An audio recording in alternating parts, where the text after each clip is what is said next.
And with that, I believe we are on the air, out there live on the internet via YouTube. It's wonderful to be with you all this evening. My name is John Lustria. I'm the education coordinator at the National Museum of Civil War Medicine. And tonight, this is the December meeting of the Frederick County Civil War Roundtable. That's going to get moving along here in just a little bit. Want to make sure I post the link for this on the museum's Facebook page so we get the maximum number of people tuning in. So we're going to get going with that here in just a second. Our presenter tonight is Mike Fitzpatrick. He's going to get going a little bit, and in a second, I'm going to turn things over to Matt Borders, head of the Frederick County Civil War Roundtable. Okay, posting the link to Facebook right now. Okay, so we'll start getting some people jumping on with us here in just a second. I see we've already got a few of you tuning in. If anyone has any questions throughout the program, you can leave them in the comments section, and we'll get to those at the tail end of the program. So with all that said, I'm going to turn it over to Matt, and then we can get started here. All right. Thank you, John. I appreciate that. And we, of course, appreciate the National Museum of Civil War Medicine for once again helping to facilitate these monthly programs, especially now during the heightened numbers and everything that we're seeing with the pandemic. To be able to do this online is just safer and more helpful for everyone. So we greatly appreciate that. Ladies and gentlemen, this evening I'd like to introduce our speaker. Mike Fitzpatrick is a former resident of Rockville. He currently actually lives up in Annapolis. We were just talking about that a few minutes before we got started here.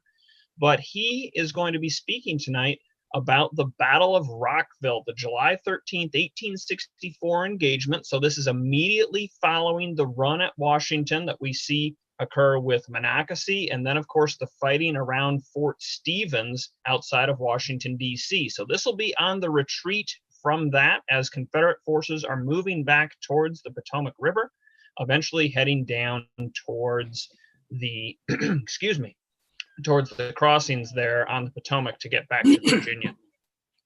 So without further ado, I want to get right into it. So Mike, take us away. And again, thank you for joining us this evening here with the Frederick County Civil War Roundtable. All right, thanks a lot, Matt. It certainly is my pleasure to take this opportunity to speak to you guys today.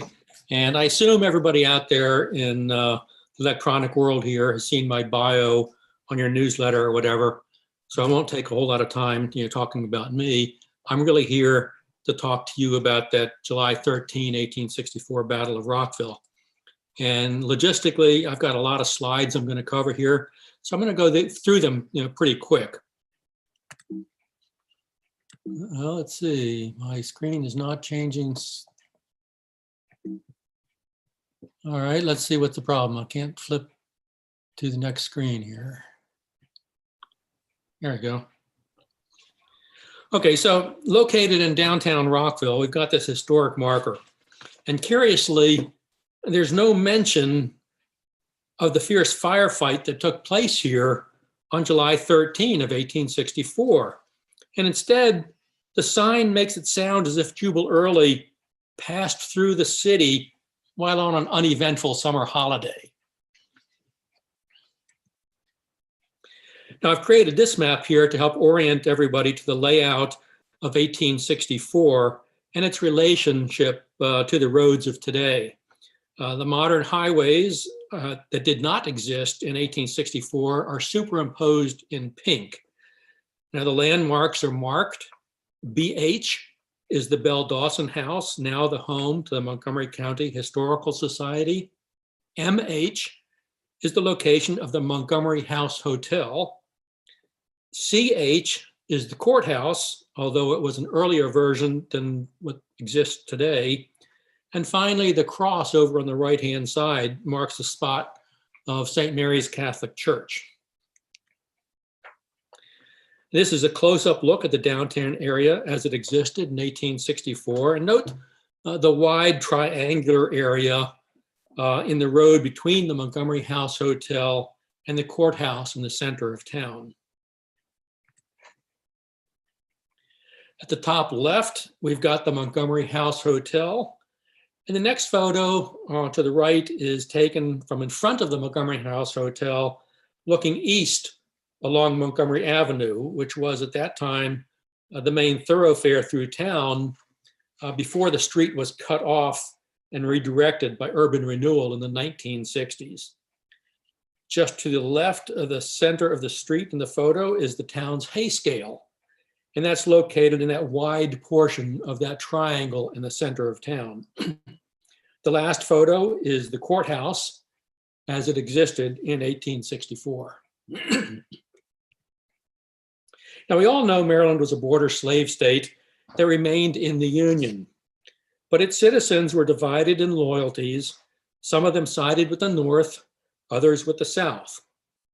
Now, we also note from this map that there are 2 Union states on the West Coast, far from the seat of war.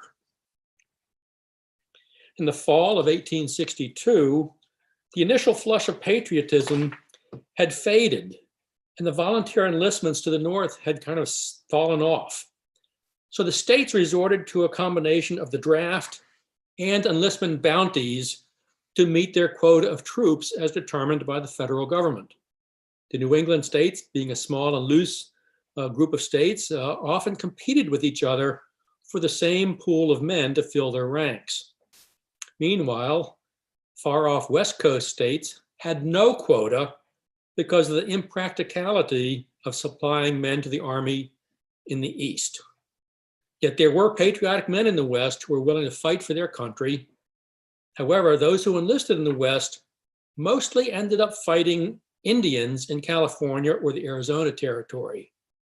For those with a desire to fight and preserve the Union against the forces of the Confederacy, there really was little option. Charles Russell Lowell was a blue blood from Boston, Massachusetts. He had served since early in the war as a staff officer in the Army of the Potomac, and by late 1862, he was offered a chance to recruit a Massachusetts regiment of gentlemen, and he was to be commissioned as its colonel. Lowell was appalled by the suggestion. A regiment of gentlemen? What do you mean by gentlemen? Drivers of gigs? He replied. Eventually, he acquiesced and recruited a regiment of cavalry, but not necessarily of gentlemen. Enlistments, however, were slow to fill the ranks. Now, Massachusetts native J. Sewell Reed was living in San Francisco, and he knew of the patriotic desire by many of his companions to fight for their country in the East. So he concocted a plan to recruit 100 horsemen to be credited to the quota for Massachusetts. Because these men would be enlisting for patriotic reasons rather than for the state-offered bounty, the money could be used to pay for their transportation east rather than to go directly to the recruits. Massachusetts Governor John Andrew approved of Reed's plan by telegraph. When the recruiting office opened its doors in San Francisco, the response far exceeded Reed's expectations. Over 500 men applied to enlist. But with authorization limited to 100, Reed chose the 100 best horsemen. These men, many of them practically born to the saddle, were tough outdoorsmen. They were miners, ranch hands, mountain men, and Indian fighters. In fact, all manner of tough individuals. The 100 picked men that were chosen to fill the company roles took great pride in their selection. They proudly called themselves the California 100, and on December 11th of 1862, they set sail in the steamship Golden Age bound for Panama. From there, they crossed the isthmus by land and caught another steamship bound for New York. From there, they forwarded to the Army training camp in Reedville, Massachusetts. At Reedville, the men were mustered into service In addition to the men from California, 3 other companies had formed thus far in Massachusetts. The California men were given the honor of being the first company of the newly formed 2nd Massachusetts Cavalry when they officially became Company A. The men showed their pride by adorning their caps with brass letters that spelled out Cal 100, in addition to the crossed cavalry sabers and the regimental numeral 2 and the company letter A. With Eastern recruiting efforts lagging, and knowing there is still a pool of several hundred men on the West Coast eager to enlist and come east, Governor Andrew authorized an additional 400 men to be enlisted in San Francisco in early 1863. These men joined the ranks of the 2nd Mass Cavalry as the California Battalion. In all, 5 of the 12 companies of the 2nd Mass Cavalry, including the California 100 and the California Battalion, were raised in San Francisco.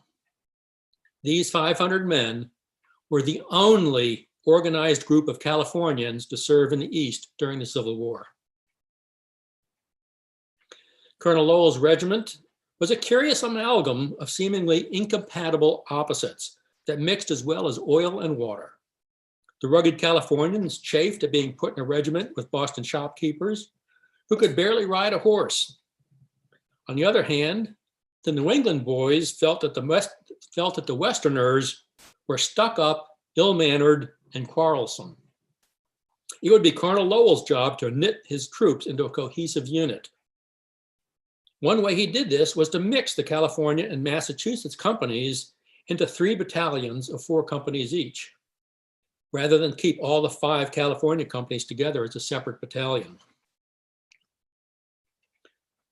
Rather than riding out the glorious victory against the much vaunted Army of Northern Virginia, the men of the 2nd Mass Cavalry found themselves, much to their dismay, stuck in the defenses of Washington, guarding against incursions by Confederate guerrillas. Reflecting an attitude of many, one Californian said, "How we used to long for fair engagements in which to meet an open foe." Charles Russell Lowell was pitted against one of the South's most daring raiders, John Singleton Mosby. Lowell complained, "I do not fancy duty here, serving against bushwhackers. It brings me in contact with too many citizens and sometimes with mothers and children." Using hit and run tactics, Mosby's partisan Rangers were able to operate so freely within the Union lines that Northern Virginia became known as Mosby's Confederacy. The Californians, especially those in Company A, believed with some justification that they could outride anyone in either army.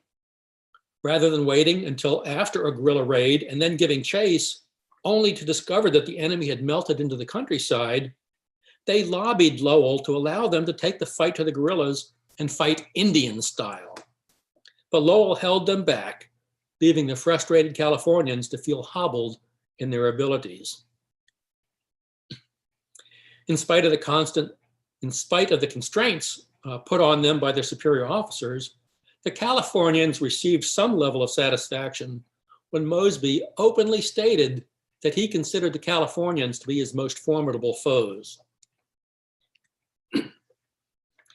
In addition to their sabers and revolvers, the regiment was originally armed with a mix of single-shot breech loaders, mostly Sharps and Burnside carbines. But when an opportunity arose to acquire some of the highly sought-after Spencer 7-shot repeaters, Lowell stated, "Perhaps it might be a good thing to have Massachusetts furnish the California Battalion with these arms. It would convince the men that there were some advantages in belonging to a Massachusetts regiment, however revolting it might be to their pride." The acquisition of these new weapons would very soon play a significant role in future operations. On July 1st of 1864, while in camp at Vienna, Virginia, Private Warren Cochran recounted a dream of a battle that had shaken him awake. "The regiment appeared to occur in a wood," he said. Comrades nearby were recognized, and one, a Corporal Schiffer of my company, walked out alone towards the enemy after we had formed a kind of a skirmish line. The near and careless approach of soldiers in gray was closely observed, and when I awoke, depressed in mind, as if the vision boded ill. In an effort to relieve pressure on his army at Petersburg, General Lee dispatched Lieutenant General Jubal Early and his Second Corps on a raid intended to draw off Union forces. By the time the move was discovered by the North, Early and his men were well on their way down the Shenandoah Valley and ready to cross into Maryland.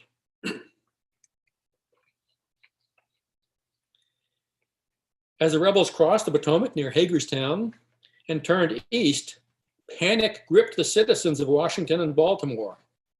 General Lew Wallace, in command of the Middle Department, organized whatever troops he had available and departed his headquarters of Baltimore with the intention of interdicting Early at Monocacy Junction. In a fight that was later described as the battle that saved Washington, the outnumbered Union forces under General Lew Wallace were defeated and forced to retreat to Baltimore. But they succeeded in delaying the Confederate advance by one critical day. After driving Wallace from the field, Early used the rest of the day to treat his wounded, resupply his troops, and reorganize his army for the march south, which he commenced on July 10th. Meanwhile, Washington seemed wide open for the taking. Federal authorities hastily cobbled together an ad hoc battalion of convalescent cavalrymen who were present in the city and sent them out under the command of Major William Fry of the 16th Pennsylvania Cavalry. Most of these men, probably less than total of 200, had never served together, nor were they familiar with the officers now commanding them. Fry was ordered to take his force up the Rockville Pike, meet General Wallace, who was presumed to be in front of Early's army, and find out what was happening. In reality, there were very few Union troops in Early's front, other than one company of Federal cavalry. Cut off from Wallace's retreat to Baltimore, Captain Levi Wells and about 80 men of the 8th Illinois Cavalry fled down the Washington Road. North of Rockville, Wells met Major William Fry and his ad hoc force of a couple hundred cavalry. And Fry was stunned to learn that Wallace and most of his men had apparently evaporated, and that only the small band of cavalry stood between the enemy and the capital. To his credit, Fry deployed his men in line of battle, forcing Early to halt his march in order to do the same. Fry then retreated a few miles, only to redeploy again. Each time he did this, he forced Early to slow his march, only to resume it again when Fry retreated to the next position. At Rockville, Early learned from sympathetic civilians that Fry had only a few hundred men at best. Rather than form in line of battle when Fry deployed the next time, Early instead ordered a cavalry charge in column, driving Fry and his men from the town in confusion, killing some, capturing others, and leaving dead horses in the town's street. A second stand by Fry south of the town was dislodged by rebel artillery. The road to Washington was now open. As Confederate infantrymen marched through Rockville all day on July 11th, Sergeant Major John Young of the 4th North Carolina Infantry rightly noted that Rockville had a strong secession element.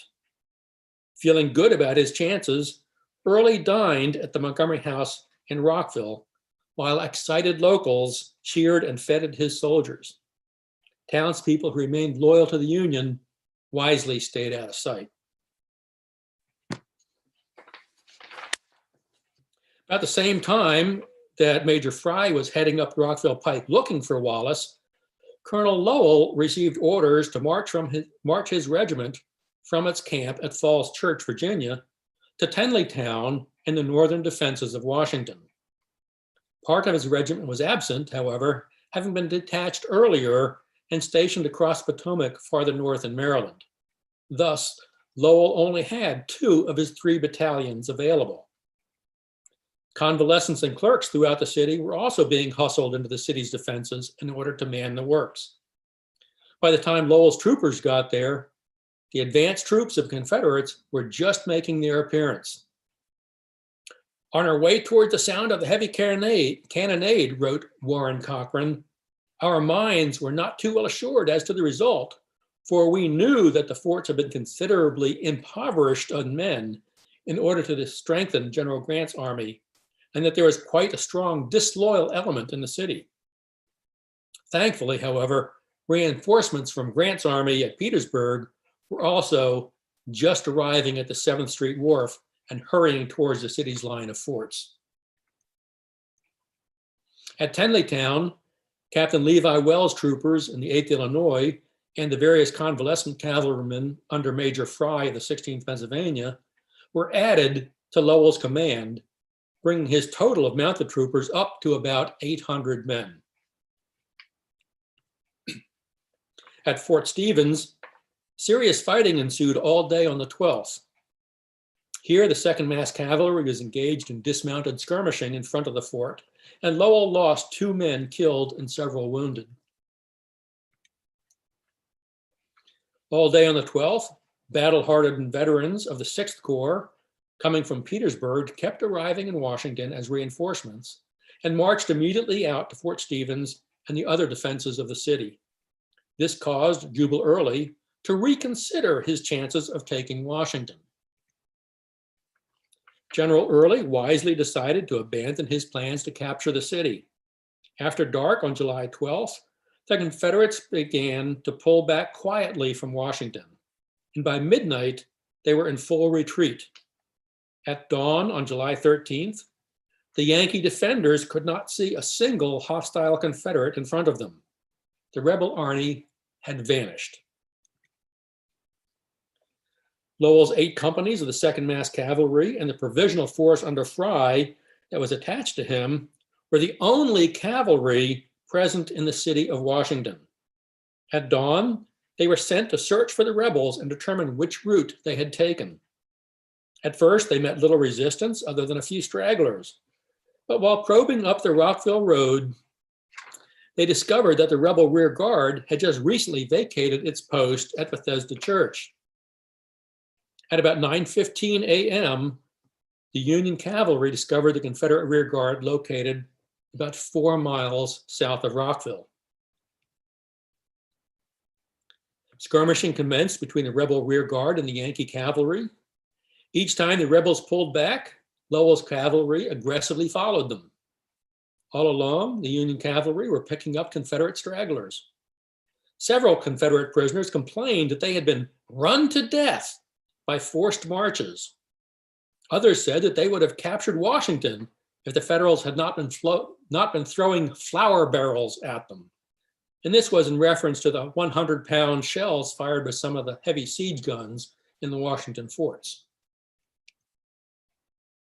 Stragglers were not the only ones the Confederates were losing to the pursuing cavalry. Fighting members of the rear guard were also in danger of being gobbled up by Lowell's determined troopers. Because of the intense pressure put on the rear guard, Confederate Brigadier General Bradley T. Johnson later complained, "The 2nd Massachusetts Cavalry hung upon our rear and made it very uncomfortable for us generally."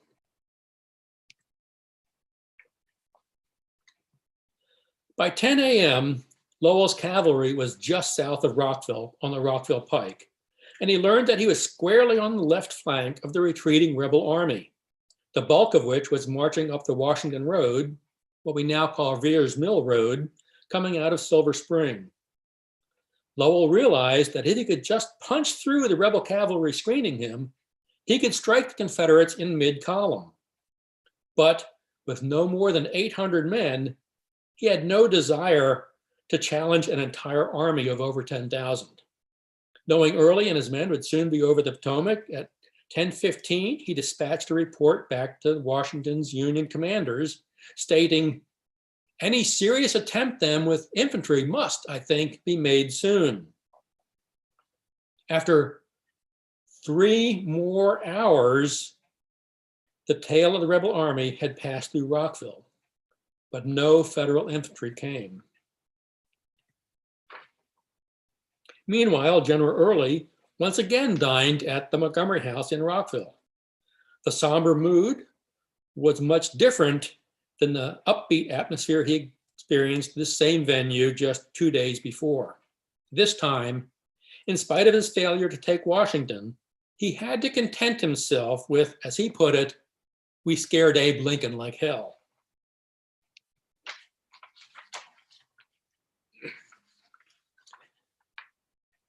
Now, the next 4 slides all take place at about the same time, so we're going to go through them fairly quickly.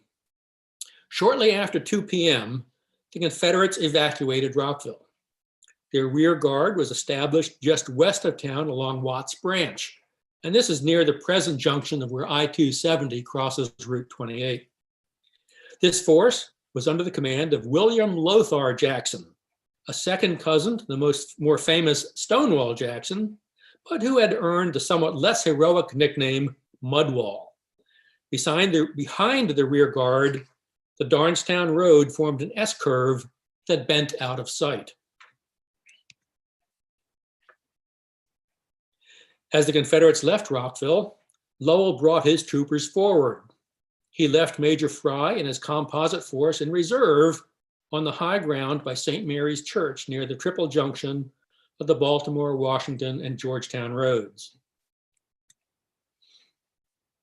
As a precaution, Lowell ordered his Lieutenant Colonel Caspar Crowninshield to take a detachment forward to watch the rebels on the Darnestown Road, and he did not expect them to bring on an engagement.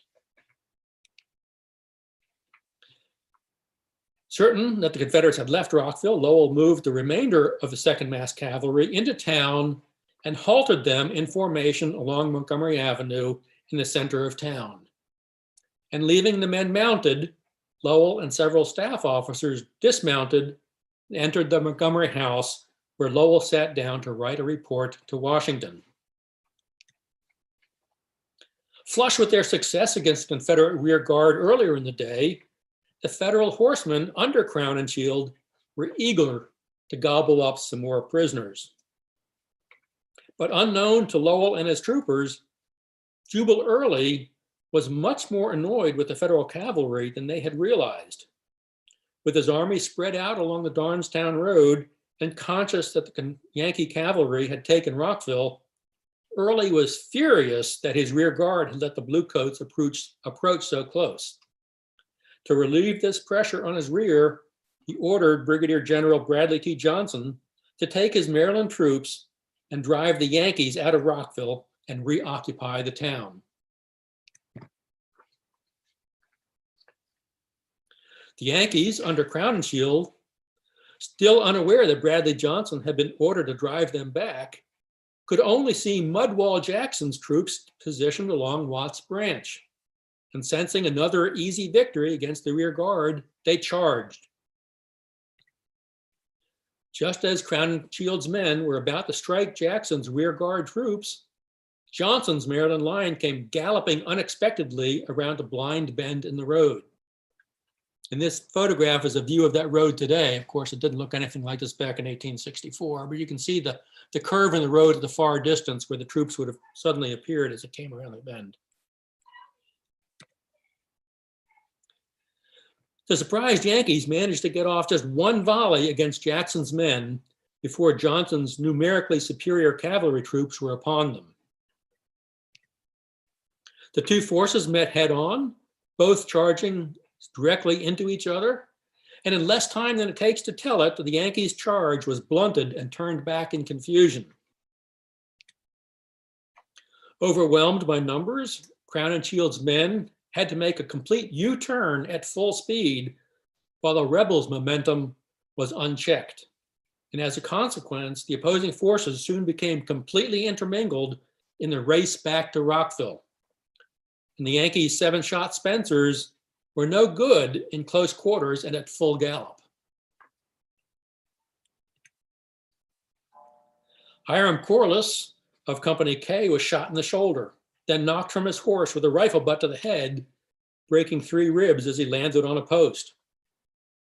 Private George Goulding of Company A, the California 100, was captured after his horse fell, pinning him underneath. Private Leonard Smith of Company E was having a bad day. He was shot in the head with a pistol, then broke his hip when his horse fell on him. And while lying helpless on the ground, he was hit on the head with a saber and shot again in the arm. Surviving Union troops came thundering up the road, right into the heart of town, with the Confederates right behind them. And this photo is a modern view looking down Montgomery Avenue. In 1864, the remnants of Crownинshield's charge would have come thundering up this road towards us into the center of town. Right behind, and in some cases intermixed with the Yankee horsemen, came the Confederates. It was a full-on rout. One Confederate later described it this way: with pistols in one hand and saber in the other, and our spurs into our horses' flanks, we followed them yelling like Indians. And as they seemed satisfied to get away from us, we concluded to let them go. High-spirited Confederates of the Maryland line were capturing Federals who had been cut off from retreat in alleys and cross streets, and those who could escape did so. The photo on the left shows Montgomery Street with the courthouse just out of sight to the right. And this is where Lowell's main body of troops were waiting when the first sounds of the fight echoed up the street towards them. The photo on the right shows the same location now. And as the sounds of the battle first reached him, Lowell ran out of the hotel into the street and jumped on his horse. But before he could ride to the head of this column, the riderless horses and the disorganized remnants of the advance guard came streaming pell-mell through his packed columns of mounted men waiting in the front of the courthouse, and threatened to carry them all away in uncontrollable flight. In fact, some of the Federal horsemen in the main column did just that, as the galloping Confederates came galloping towards them. There was no time for Lowell to turn the panic-stricken troops to form the broken ranks of the advance guard into an organized front, and in a moment, the rebels would be upon him with no room for his troopers to maneuver. Lowell quickly assessed the situation and he shouted, "Halt, dismount and let your horse go." Now, for a cavalryman who is trained to rely on his horse, it was a difficult order to obey. But the men, disciplined as they were, obeyed at once. As one sergeant later put it, "We felt sure, in however bad a place we were, that the colonel could get us out all right." As the dismounted Federal cavalrymen fanned out across the town center, they took shelter between houses and behind fences and wood piles. The tables were turned as the Confederates now found themselves in a tight spot, and they rode into the ambush that was quickly laid for them. One witness later claimed that the day was so hot and the dust so thick that the rebels could not see the houses in front of them. But the Federals poured a galling fire into the Southern horsemen as they galloped into the center of town. And leading the Confederate charge, Captain Wilson Carey Nicholas and Lieutenant Thomas Green of the Maryland line had their horses shot out from under them, and they were captured by the Yankees. Caught in a crossfire, the Confederates scattered, their charge broken. When the Southerners tried to reorganize, Colonel Lowell ran out on foot, waving his hat and calling on his men to follow him. Several Confederates were captured when they were cut off in blind alleys. And before the smoke and dust had a chance to settle, Lowell's men had pushed the enemy back to and beyond the west side of town. In 1864, the west side of town was just beyond the Bell Dawson House and Great Falls Road. On the western edge of town, Lowell and his men ran up against a better organized and more formidable Confederate cavalry charge. Now the Northerners' superior repeating carbines came into play. Dismounted and outnumbered, the Federals kept up a prompt and rapid fire. Bradley Johnson, had ordered the charge after hearing that 2 of his officers had been captured. And according to one federal cavalryman, the persistent rebel horsemen came so close that pistols were freely used. The Confederates were successful in freeing Lieutenant Greene, but Captain Nicholas had already been taken to the Union rear. The Confederate charge failed to break the dismounted Union line, but nonetheless, it took its toll on the Northerners. The Irishman, Francis Louder of Company H, had a rebel pistol shot glance off the top of his skull, gouging a furrow 2 inches long and a half-inch deep. And after falling, he was shot again in the thigh. The men of the 2nd Mass Cavalry, who had been spoiling for a fight with legitimate Confederate troops, had just repulsed a second mounted assault, but not without serious loss. There was little respite, though, because Johnson began bringing up his infantry from the Maryland line.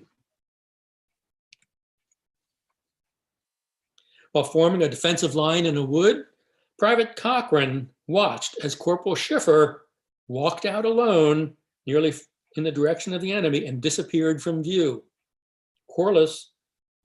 Cochran was overcome by fear brought on by the familiar appearance and position of comrades, the trees, and the careless approach of the gray uniforms. It was the battle seen in his dream a fortnight earlier. He had no time to ponder the phenomenon, however, because he was soon firing at the advancing rebels from behind a sturdy oak tree. As more Confederate infantry came into the fight, the pressure on the Union defenders increased. Private Benjamin Kercheval of Company F was shot through the thigh, and Sergeant William Minot of Company C was hit in both legs with 1 minie-ball. The sun was past its zenith and the temperature was at its peak for the brutally hot summer day.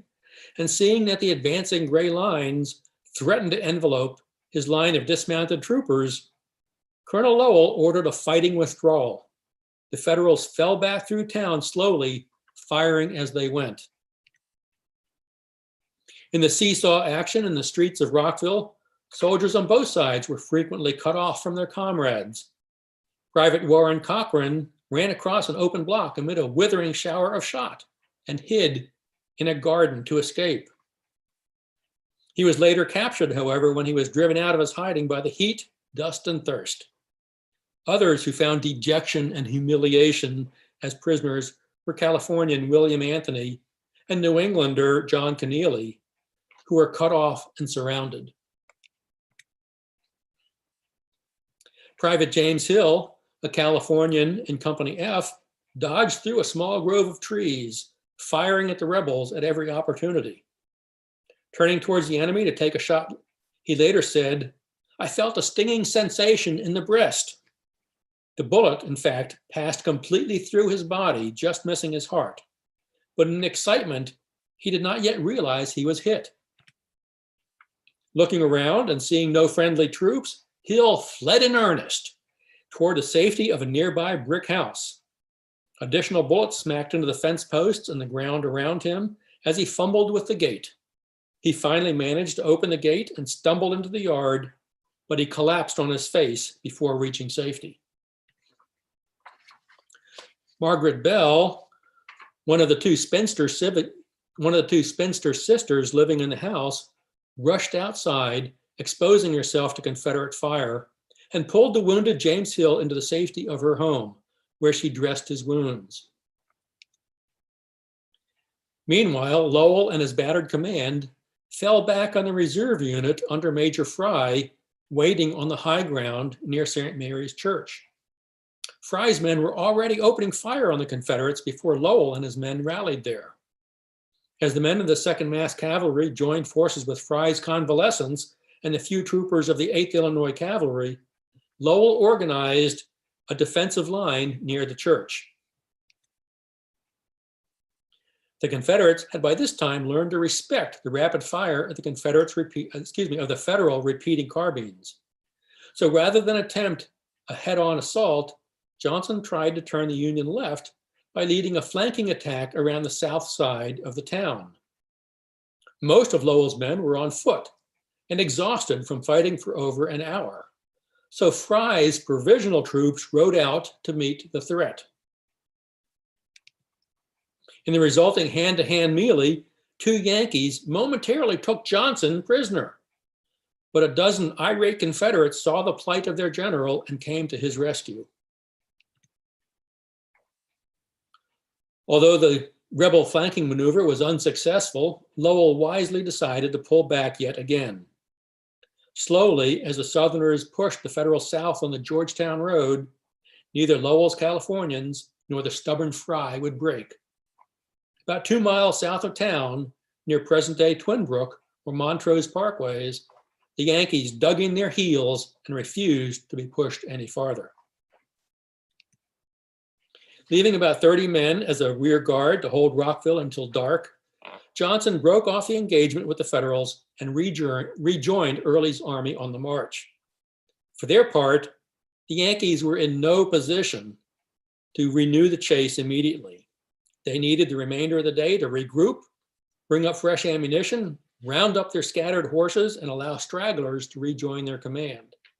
The following day, on July 14th, after some light skirmishing at Poolesville, the rebels completed their crossing back into Virginia. The Yankees did not pursue the rebels into Virginia, but as we know, within 3 months, Early's army was effectively destroyed in the Shenandoah Valley. However, once the fighting was over, there remained the task of gathering up the dead and wounded. The grim task of picking up the dead and caring for the wounded began as soon as the Yankees re-entered Rockville on the morning of July 14th. They gathered the wounded from various scattered locations around the town.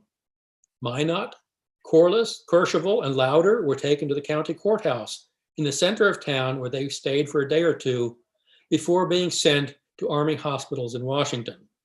Others, possibly including some seriously wounded Confederates, were taken to the office of Dr. Stonestreet on East Montgomery Avenue.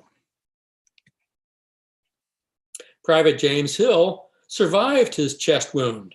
He remained at the Bell House for several days before being transferred to a hospital in Washington.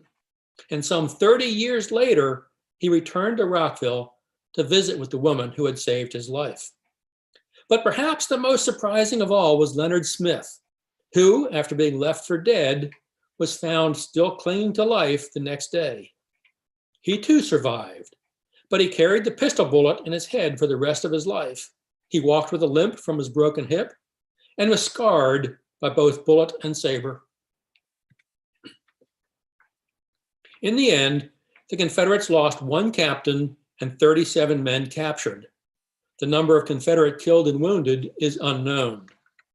Colonel Lowell estimated total Union losses at about 30, mostly captured, but the actual total was probably higher. Some of the captured men would eventually perish in Southern prison camps.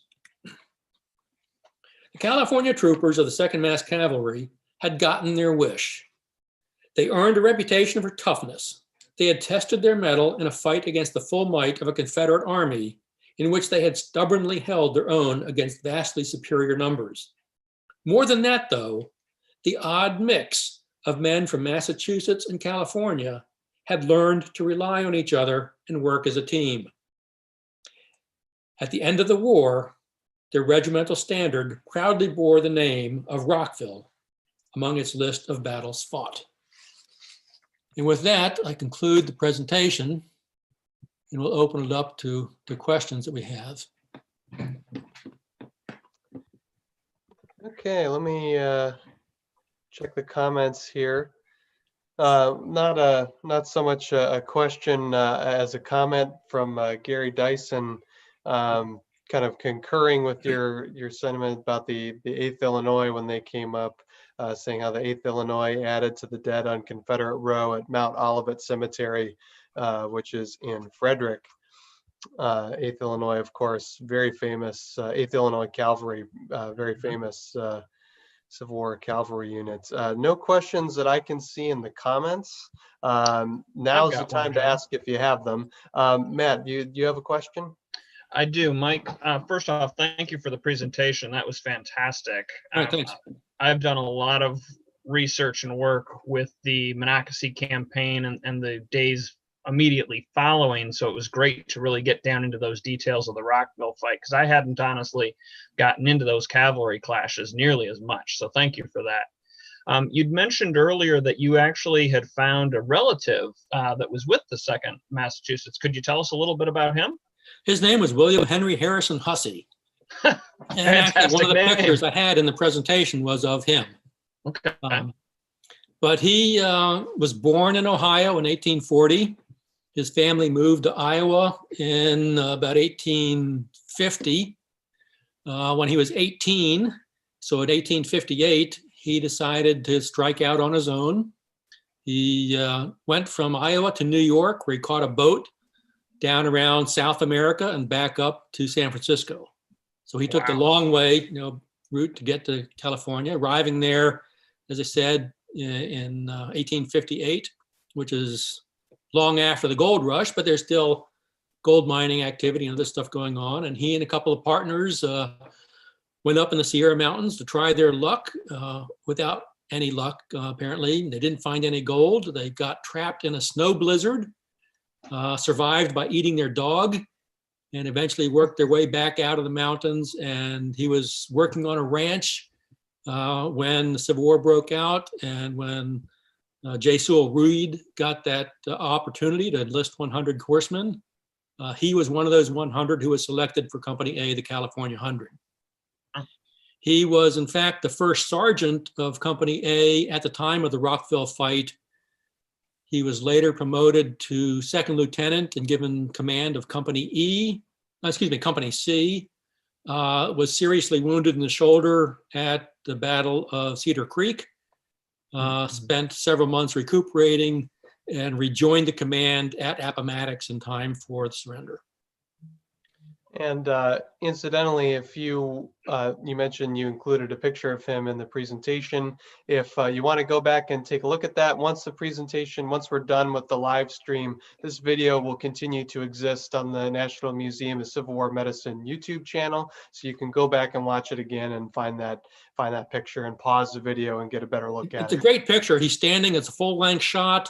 He's got his cap with Cal 100 on the cap, resting on the table next to him, along with his I guess it's an Army Colt 45 caliber revolver sitting on the table as well. Really cool shot. So we got a few more comments and a question in the chat here. Jenny Faraday says, great presentation and thank you from New Hampshire. Todd Morris says, great presentation, Mike. Maria Hess asks, how much work would it be to get that poor plaque in Rockville changed to more properly reflect the battle? That's a question, I guess, for somebody other than me. I don't really know. I think there's some people who are actually looking into that, but I don't have an answer for you. I'm wondering if our friends and colleagues, John, in the Civil War Trails might be able to help with that. I know those plaques. Paul Bolsick and some people that he's been talking to are looking into it. But nice. Yeah, I was going to say that they would be people that would come to my mind to look into that. And I know they have a pretty active social media presence. So, I mean, even something, Maria, if you're still watching, something as simple as, a number of people asking them about it could be what it takes to get the ball rolling. I'm not sure how far along it is or isn't. But yeah, I mean, that'd be a place to start. Let's see. Ken Derenbacher asks, from the flag, looks like they had a lot of action after Rockville, ?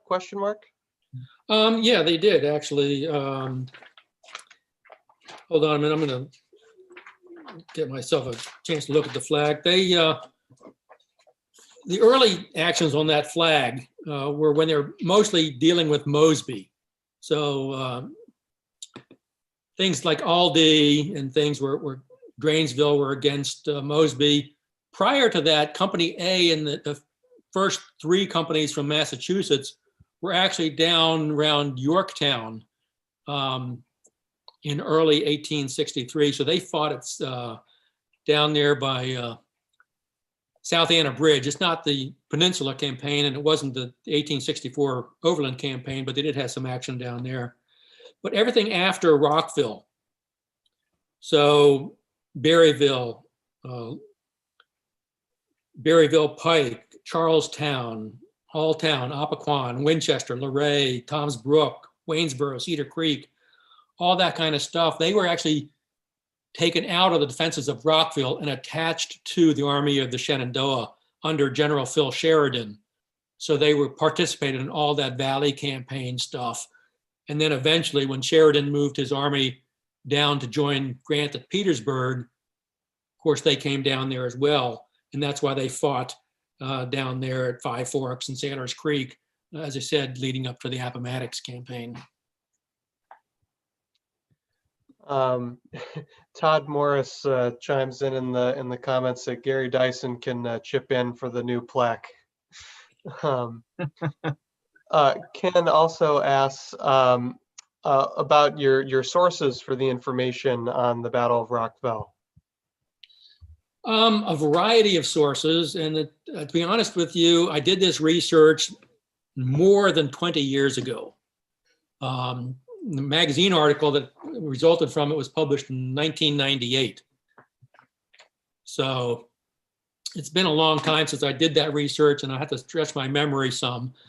Some of it was original work at the National Archives. Some of it was taken from pension records from these soldiers who were wounded. They described, how they were wounded and the activity that was going on at the time. Some research was done at the Montgomery County Historical Society there in Rockville. There were some books, biography about Colonel Lowell that I used for some. There was a book that was written by the chaplain from the 2nd Mass Cavalry, although he wasn't present at Rockville fight, but it gave some background information. There were some other published and unpublished sources. Unfortunately, with the time difference of 20 some years, I can't necessarily pull up a complete list right at the moment. That's all we got from the chat at the moment. Okay, well, I'll answer a question that I expected and nobody asked. Usually somebody will come up with I think it was a 71st Pennsylvania, the so-called California Regiment. Mm-hmm. I had thought about asking about it, but I figured you'd already stated those were the only officially organized Californians with the 2nd Mass, so I figured I'd let sleeping dogs lie on that one. Yeah, the so-called California Regiment was formed, I guess it was Colonel Baker. It was. Who had formed that, and he had been in California. He was actually a senator from Oregon, but he had been in California, and it was his idea to create a regiment that would give people on the West Coast some pride that they could look at this regiment and think these guys are representing us. And it kind of backfired because not a single person in the entire regiment was recruited in California. And the people in California looked at that regiment and thought, who are these guys that they claim to represent us? And so it kind of was a bit counterproductive on Baker's part to claim that they were the California Regiment. And they'll lose that 1st California title that they're utilizing at the beginning of the war not too long after Ball's Bluff, after Baker's killed. They're going to revert back to being known as the 71st Pennsylvania. And that's actually what's on the Philadelphia Brigade monuments at Antietam is the 71st PA. Right. So these 500 guys, they were the ones that the Californians looked at as our guys. Do you know, Mike, if there was much lauding of them out in California? Did the press from California, or say maybe some of their associates in the East, were they sending news back home? And how was that being received back in California? It was being received in California. There was things in the newspaper all the time about what the California 100, California Battalion were doing. There's an excellent book that was written by a guy I know, probably about 20 years ago now, called Their Horses Climbed Trees. And it is a compilation of all those newspaper clippings that were published in California. about these guys. And so that was also a source that I used for information about what was going on with these men. I'd use it just for the title. That's fantastic. Actually, hold on just a second.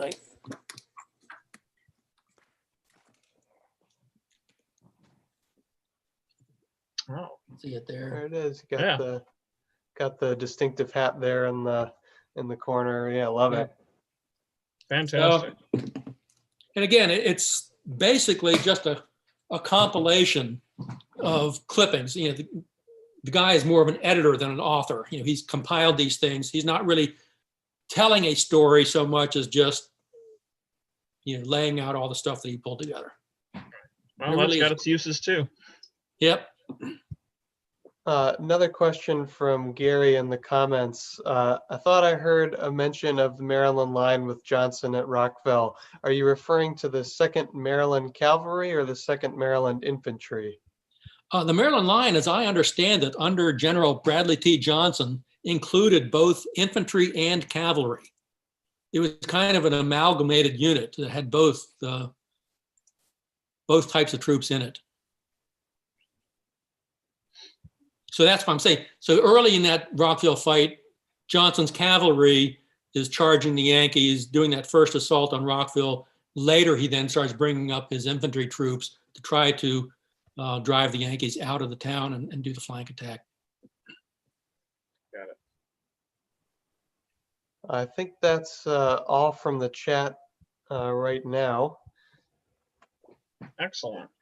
Well, again, Mike, thank you very much for joining us this evening. This has been fantastic. I'll be reaching out to you after we wrap up here, but I just want to remind everybody that we will be moving into the new year in January with our next presentation, and that will be with Reverend John Schilt talking about the various travels of Abraham Lincoln during the war years. So we're going to be having a good time with that come next month. But thank you again, John, for hosting us, and everybody have a great night. Well, thank you very much. It was my pleasure to be here. Thank you, Mike.